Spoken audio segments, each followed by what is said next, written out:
Bueno, gente, en este vídeo os voy a decir cuál es el mejor remedio para quitar el catarro y la tos seca. Pues bueno, como no sé si sabéis, pues yo estos días atrás he estado con COVID. Entonces, me hice otra prueba, un test de antígenos y di negativo.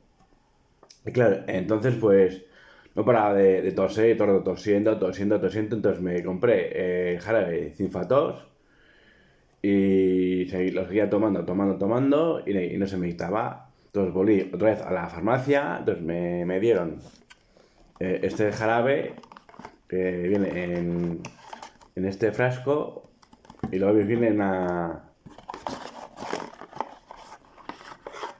así, para tomar en esta jeringuilla, pero yo me lo tomo en cuchara sopera y todavía lo sigo tomando. Entonces yo durante el COVID, pues, o sea, el gusto no lo perdí, pero lo que es el olfato, me olía lo que es a este tarro al olor de este tarro de zanahoria, o sea, rallada. O sea, me olía igual.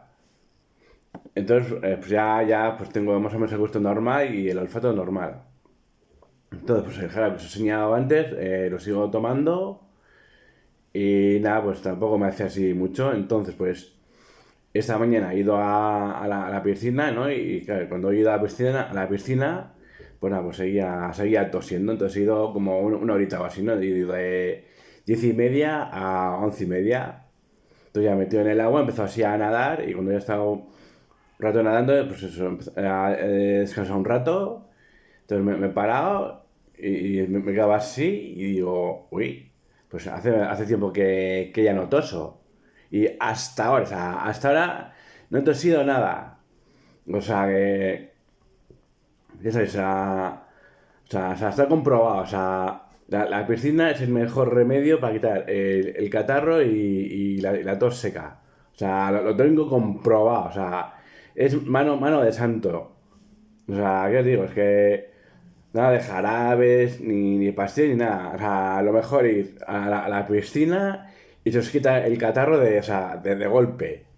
O sea, ya digo, lo tengo comprobado. Bueno, pues os ha gustado este vídeo sobre esta comprobación sobre el catarro. Esa verdad que tu un like, que yo lo vea. Suscribiros a mi canal, dale a la campanita para que YouTube te notifique cada vez que yo subo un vídeo. Y seguirme en mi Instagram que es Gorkis44. Y nos vemos en un siguiente vídeo. Agur.